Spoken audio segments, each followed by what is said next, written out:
الرحمن الرحیم۔ دوستو بھائیو، آج کل محرم شروع ہوا تو محرم کے ساتھ میں ماتم اور شہادت حسین، کربلا، یہ الفاظ، اس طرح کی چیزیں گھروں میں عورتیں مرد سب بولتے جاتے ہیں۔ تو آئیے ہم آپ کو بتاتے ہیں کہ موت پر ہمیں کیا کرنا چاہیے۔ تو موت شہید کی ہو یا عام انسان کی موت تو بہرحال موت ہی ہے۔ ماندگان اور میت اور اعزاء و اقارب کے لیے صدمہ اور دکھ کا باعث بنتی ہے، اور کون نہیں جانتا کہ یہ زندگی خوشی و غم، شادمانی اور مرگ سے عبارت ہے۔ موت و حیات کا نظام کائنات کا ایک جز ہے۔ ہر ذی روح کو موت کا مقرر وقت اللہ نے رکھا ہے، جس سے کسی کو مفر نہیں ہے۔ اللہ کے برگزیدہ پیغمبر علیہ السلام ہوں یا ان کے صحابہ یا دیگر اولیاء کرام، تمام کے لیے موت کا جام ہر کسی کے لیے مقرر ہے۔ دشمنان دین ہوں، اپنے آپ کو انا ربکم الاعلیٰ کہلوانے والے صاحب جبروت و سطوت فرعون ہوں یا شاہ یا گدا، امیر ہوں یا فقیر، بہرحال موت تو سب کا مقدر ہے، کیونکہ اللہ نے سورہ آل عمران 3 مقامات پر اللہ رب العالمین نے سورہ آل عمران، سورہ انبیاء، سورہ عنکبوت میں کل نفس ذائقۃ الموت، ہر جاندار کو موت کا مزہ چکھنا ہے۔ اس قانون الہی کے تحت جب کسی کی موت آ جائے تو ایسے موقع پر فطری بات ہے کہ پسماندگان میت کو صدمہ اور دکھ تو پہنچتا ہی ہے، مگر اس کے اظہار کی کہاں تک اور کس طرح گنجائش شریعت میں اللہ نے رکھا ہے۔ اس سلسلے میں شریعت اسلامیہ میں واضح ہدایت موجود ہیں۔ چنانچہ سورہ بقرہ میں اللہ تعالیٰ فرماتا ہے وَبَشِّرِ الصَّابِرِينَ الَّذِينَ إِذَا أَصَابَتْهُمْ مُصِيبَةٌ قَالُوا إِنَّا لِلَّهِ وَإِنَّا إِلَيْهِ رَاجِعُونَ، اور صبر کرنے والوں کو خوشخبری سنا دو۔ خوشخبری ہے جو مصیبت کے وقت یہ کہتے ہیں ہم سب اللہ ہی کے لیے ہیں اور اسی کی طرف لوٹ کر جانے والے ہیں۔ بھائیو، مصیبت آ جائے، دل دکھوں سے بھر جائے اور صبر کا پیمانہ لبریز ہو کر چھلک پڑے تو دل کا بوجھ ہلکا کرنے کے لیے رونا اور آنسو بہانا بھی جائز ہے، کیونکہ ایسے کئی مواقع پر خود نبی رحمت صلی اللہ علیہ وسلم رحمت للعالمین نے آنسو بہایا ہے، جیسا کہ بخاری و مسلم میں اور ابو داؤد میں آپ صلی اللہ علیہ وسلم حضرت سعد بن عبادہ پر ان کی موت پر آنسو بہایا، اور بخاری اور مسلم اور ابو داؤد نسائی کی روایت میں ہے کہ آپ صلی اللہ علیہ وسلم نے اپنی بیٹی کے ایک لخت جگر امامہ بنت زینب رضی اللہ تعالی عنہا پر بھی آپ نے آنسو بہایا ہے۔ اور صحیح بخاری اور مسلم ابو داؤد میں ایک اور حدیث ہے جو آپ کے لخت جگر ابراہیم علیہ السلام پر آپ نے آنسو بہایا ہے۔ تو رونا، آنسو بہانا اور اپنے دکھ کا اظہار کرنا، بشرطے کہ رونے اور آنسو بہانے کے ساتھ زبان نہ چلائی جائے۔ مرنے والوں کے صفات اور اس کی موت کی وجہ سے پیش آنے والے مصائب کا ذکر نہ چھیڑا جائے، کیونکہ صحیح بخاری مسلم میں ابو داؤد میں یہ حدیث ہے ان اللہ لا يعذب بدمع العین ولا بحزن القلب ولكن يعذب بهذا او يرحم واشار الى لسانه۔ نبی کریم صلی اللہ علیہ وسلم نے فرمایا اللہ تبارک و تعالیٰ آنکھوں سے آنسو بہانے والے اور دل کے حزن و غم پر عذاب نہیں کرے گا، مگر آپ نے اپنی زبان کی طرف اشارہ کرتے ہوئے فرمایا اس کا تعلق اس سے ہے، یعنی زبان سے ہے، کہ اپنی زبان مبارک کی طرف اشارہ کرتے ہوئے کہا کہ جو زبان سے بولا جائے اور زبان سے نوحہ خوانی کی جائے، بین بجایا جائے تو اس پر نوحہ خوانی کرنے پر اللہ تعالیٰ عذاب دیتا ہے۔ نوحہ خوانی اور سوگ و ماتم کا اسلام میں کیا حکم ہے؟ آئیے، اسلام میں شہادت یا طبعی موت مرنے والوں پر بین کرنا، نوحہ خوانی یا واویلا اور واہی تباہی جائز نہیں ہے، کیونکہ نوحہ خوانی کے آگے جانے والوں کے ساتھ خیر خواہی نہیں ہے، بلکہ نادانستہ دشمنی کے مترادف ہے، کیونکہ متفق علیہ حدیث ہے کہ المیت یعذب فی قبرہ بما نیح علیہ، میت کو اپنے پسماندگان کی نوحہ خوانی کے سبب قبر میں عذاب دیا جاتا ہے۔ اس حدیث شریف کا مفہوم بظاہر سورہ انعام اور دوسری صورتوں میں جو یہ کہا گیا کہ لا تزر وازرۃ وزر اخری، کہ کوئی کسی کا گناہ کا بوجھ نہیں اٹھائے گا، کوئی دوسرا کسی کا بوجھ نہیں اٹھائے گا، تو اہل علم نے اس تعارض کو دور کرنے کے لیے کئی آراء ذکر فرمائی ہیں، جن میں سے یہ بھی ہے کہ آگے جانے والا اگر اپنے گھر والوں کو بین و نوحہ خوانی کرنے کی وصیت کر کے جائے اور اس پر عمل کر گزریں، یعنی گھر والوں کو وہ بتائے کہ بھی میرے مرنے کے بعد نوحہ خوانی کرنا اور رونا پیٹنا، تو ایسے ان کے نوحہ خوانی کی وجہ سے قبر والے کو عذاب دیا جاتا ہے، کیونکہ اس نے وصیت کی ہے گھر والوں کو۔ بعض نے اس احادیث میں مذکورہ لفظ عذاب کا مفہوم احساس علم بیان کیا ہے، جبکہ امام شوکانی رحمۃ اللہ علیہ فرماتے ہیں کچھ بھی ہو، ہم تو یہی کہتے ہیں کہ صحیح احادیث میں رسول اللہ صلی اللہ علیہ وسلم سے جو چیز ثابت ہے، پسماندگان یعنی گھر والے میت کے بیان کرنے سے میت کو عذاب ہوتا ہے۔ فسمعنا واطعنا، پس ہم نے آپ صلی اللہ علیہ وسلم کا ارشاد سنا اور اطاعت کی، اور اس کے علاوہ ہم کچھ نہیں کہتے۔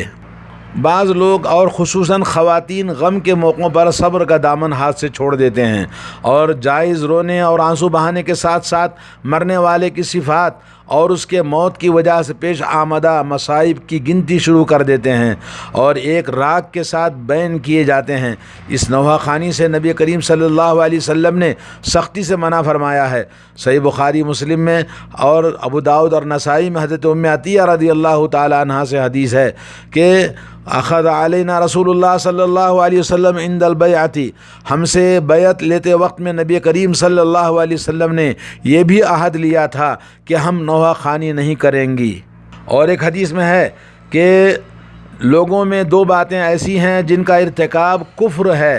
پہلی کسی کی نسب میں طعن کرنا یعنی خاندان پر کیچڑ اچھالنا، بولے تمہارا خاندان گھٹیا ہے، تم ایسی ہو تم ویسی ہو، جیسا کہ عام طور پر شوہروں کے اندر یہ بیماری پائی جاتی ہے۔ اور دوسری میت پر نوحہ خوانی کرنا،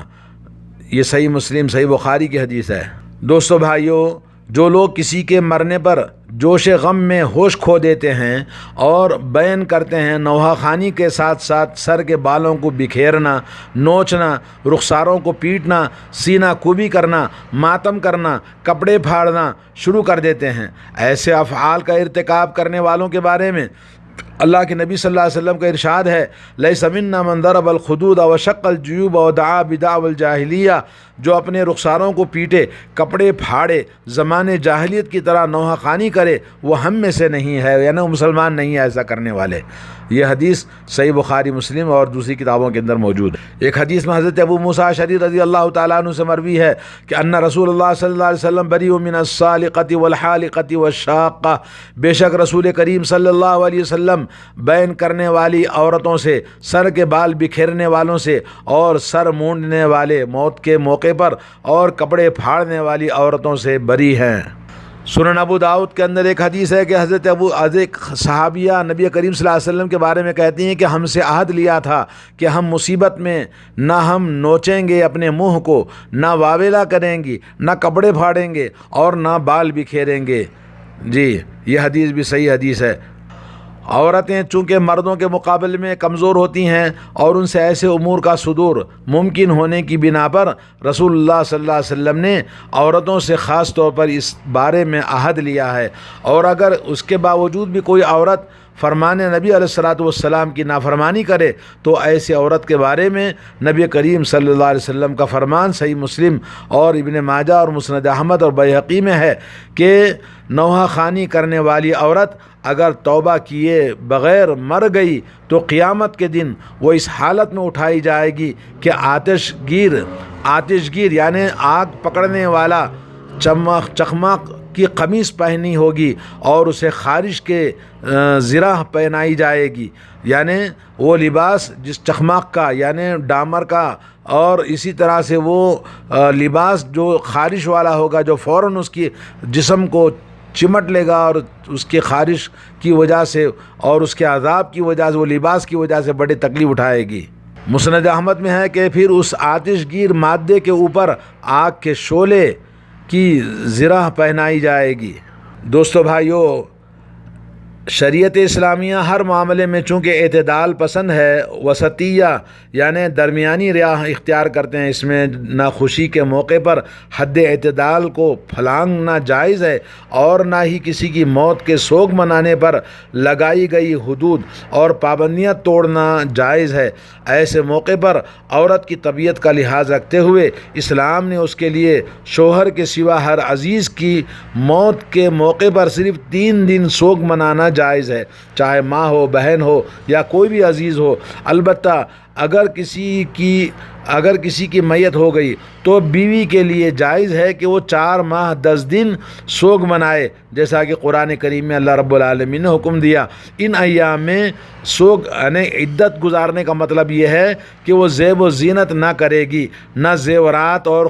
خوش نما بنائے گی، اور ریشمی کپڑے اور بھڑکیلے کپڑے نہیں پہنے گی، اور نہ ہی خوشبو لگا کر محفلوں میں جائے گی، نہ مہندی لگائے گی اور نہ سرما لگائے گی، کیونکہ رسول اللہ صلی اللہ علیہ وسلم کا صحیح بخاری مسلم میں حدیث ہے، کوئی عورت 3 دن سے زیادہ سوگ نہ منائے سوائے شوہر کی وفات کے موقع پر۔ اس پر 4 ماہ 10 دن سوگ منانا ہے، اور رنگین کپڑے نہ پہنے سوائے یمنی چادر کے، یعنی سادہ کپڑے پہنے، اور نہ سرما لگائے اور نہ ہی خوشبو استعمال کرے سوائے اس دن کے جس دن وہ غسل حیض سے فارغ ہو تو عود وغیرہ کے بخور یعنی استعمال کر سکتی ہے، یعنی ضرورت پڑنے پر اگر کوئی بدبو دور کرنا ہے تو وہ خوشبو کی چیز استعمال کرے، کوئی بات نہیں ہے۔